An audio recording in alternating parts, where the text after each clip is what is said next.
Aho, Ashte, Namaste, and Aloha. This is Astro News with Cyndi Wallace, and I think our news is a little bit more accurate than the mainstream news because we use, as our reporters, the planets and the stars. Who can be more accurate than that? Well, let's dive into our September look at the planets and what they're doing. And this is an overview. And then on a Wednesday, I'll probably come out with the 12 signs for all the zodiac for September 2020. Well, we've certainly had a slow summer, didn't we? It was a lot of action on the outer, but inside we got time to meditate and awaken and be with ourselves. And I'm sure that you've learned some new things. I know I have.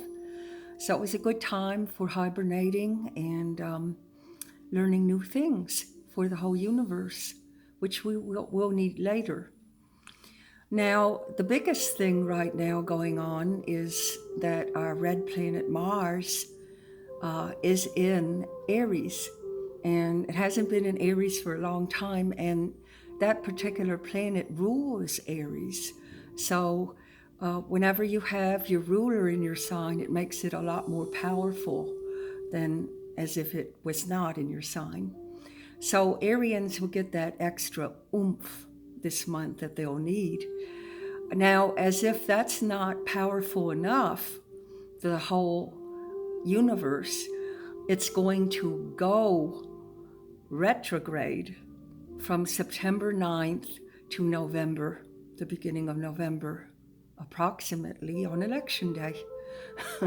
That's when it will go direct. So we're going to get to that in a minute, but Mars will be in Aries until January 6th of 2021. Now, on election day, Mars will be going direct, and as if that's not going to be powerful enough, we have a lot of powerful things ahead of us as a group, as a consciousness. And its little brother Mercury will be going retrograde on October 13th through November 3rd. So both Mars and Mercury will be going retrograde. Retrograde means going backwards. It really is not going backwards, but it seems to. And in that energy of the planet, whatever it gives out, it stalls out. The energy stalls out in the universe, and it creates a stall out feeling for those who are inhabiting on the earth.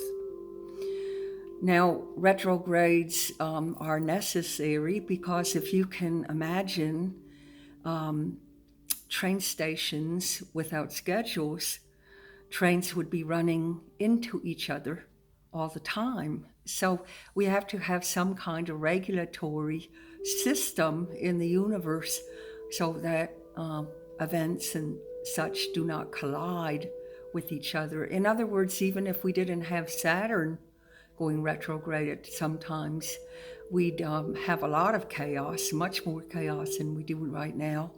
And if Mars never went retro, we'd all be going and going and going and becoming very, very tired individuals. So that retrogrades are necessary in stalling out the energy so that we can take a breath and reevaluate our goals and what we expect our life to look like. If we were just going and going and going, we would never have that time. And I do believe that the pandemic is a wholly huge retrograde for the whole civilization to look at. So in other words, our whole earth went retrograde. That's the way I feel about it.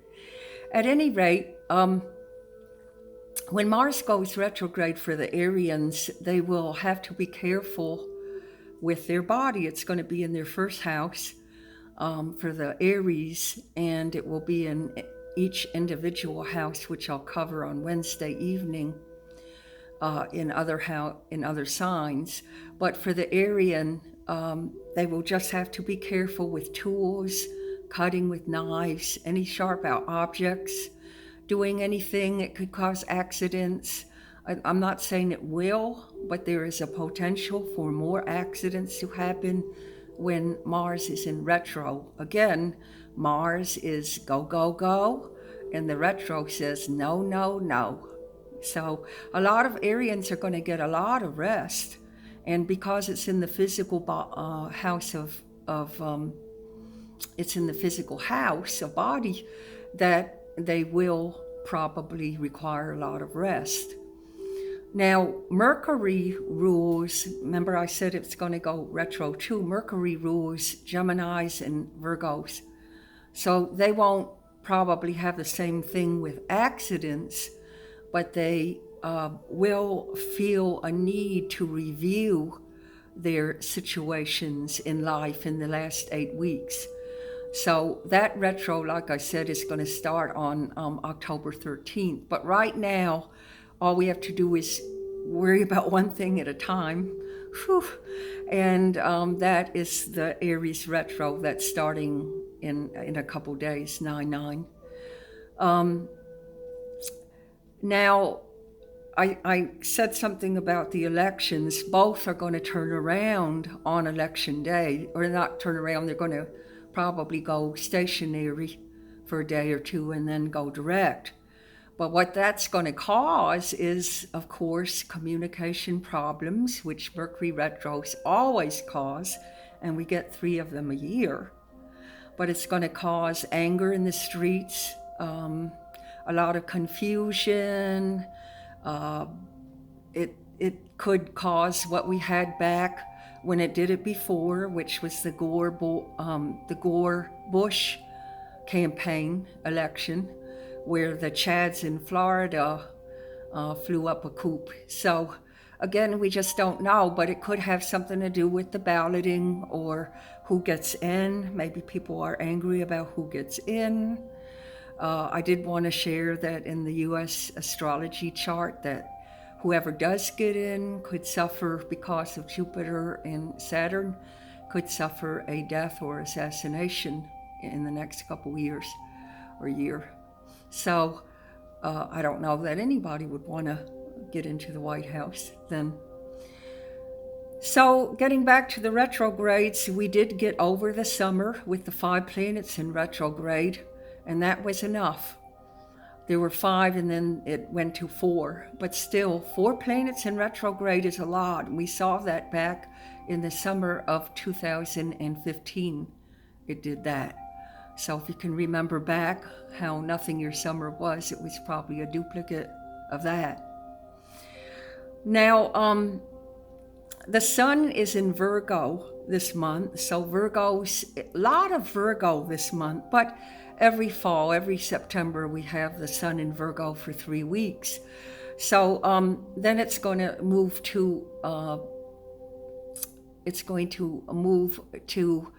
another sign in Libra in about 3 weeks from now. So on September 22nd, we'll feel a shift of energy, and the calculating, financial ruling Virgo will switch to more of a peaceful, let's be fair type of sweeter energy, because Venus rules Libra. So after September 22nd, we'll have that Libra sun, which will make things a little bit more peaceful. However, if you're looking at your cash flow right now and your financial situation, it's a great time to do it. If you're going to do real estate or buy a house right now, great month to do it and sell that house. Yes, because you have the sun, you have the new moon on September 17th in Virgo. So a lot of finances are going to be looked at, a lot of banking stuff. And the full moon was already September 1st in Pisces. Pisces is also a money house and opposite Virgo. So you see all the Virgo energy in this time right now. You can probably feel it. If you're looking for a job, you can land a great job. If you feel like you need to look for a job, it's a great time to assess that. So it's all Virgo. Virgo is all finances, shared resources, banking, real estate, all that. So that's happening right now. Now Venus will go into Leo and oppose Aquarius all month. It started on the 6th of September. And that's going to be a nicer quality. Not that the last 4 weeks, wasn't. But the Cancer Venus brings the attention to the home and family, where the Leo moon brings up flirtations, romance, partnerships, friends. You'll probably feel like you want to check in on your friends a little more than you have. So it's a great time after the 6th to be in love or play, have a little bit more fun than you did. I have here that in Virginia Beach, the beaches are going to be empty. So that's a yay for me for 9 months of empty beaches for a Capricorn. That's like you're giving them the whole candy store. So you'll probably feel like you want to get out and have a little bit more recreation with a loved one or a partner. Partnerships will get better this month, I promise you. Now, the biggest new transit that we have coming up will be the Jupiter conjunct Pluto. Woo-woo! As if we haven't had enough Pluto this year. And Pluto is in Capricorn. The Capricorns have suffered with Pluto for 15 years now. They have till 2024 with it. Whoever is a Capricorn or Cancer, please contact me. I am arranging a great party for 2024 on Zoom. We're going to have a great time because the Capricorns and Cancers have really suffered for the last 15 years with Pluto. However, the whole world will be feeling its death and rebirth, as it means, with the new transit of conjunct Jupiter. It's always been within orb this year and last year, but now it's finally going to conjunct. And when it does, it probably will bring in more virus, and that would make sense with the summer visitors and vacationers going back to wherever it is that they live. They could spread it and bring it back to their homes. The Jupiter-Pluto transit can also be some great financial gain. We could have the stimulus package again, which I think is already on the table. It just has to be dispersed and agreed upon. But that could happen. And I already know that there are many more loans available and easier to get than they were at the beginning of the pandemic. Also, the tenant landlord agreement was fulfilled until next spring, I believe. So there are much more financial ways of help now for people. And I know here in Virginia Beach, they're serving school lunches for children. And it doesn't matter if you have money or not. I mean, they're still serving lunch for all children. And I think they're doing that in most cities now, hopefully. The financial gain that I'm talking about, just to give you an example, is shown and proven with Bill Gates and people like Warren Buffett, who were born under that conjunction. As you know, that they are financial philanthropers and they have a lot of money. So it's a lucky draw if you are born with that conjunction, because it means that you'll be lucky with money.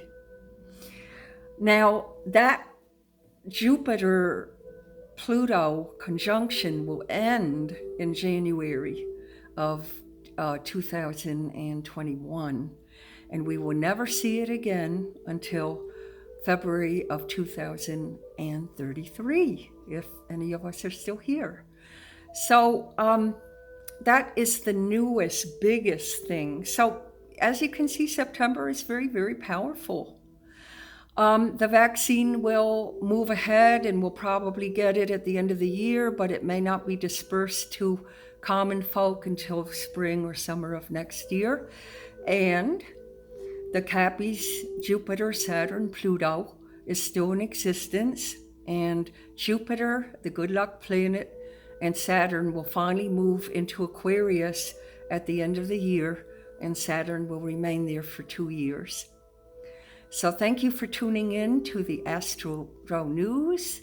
I'm Cyndi Wallace, and I'm always happy to help you in anything that you need, astrology, tarot, or psychically wise. www.cyndiwallace.com.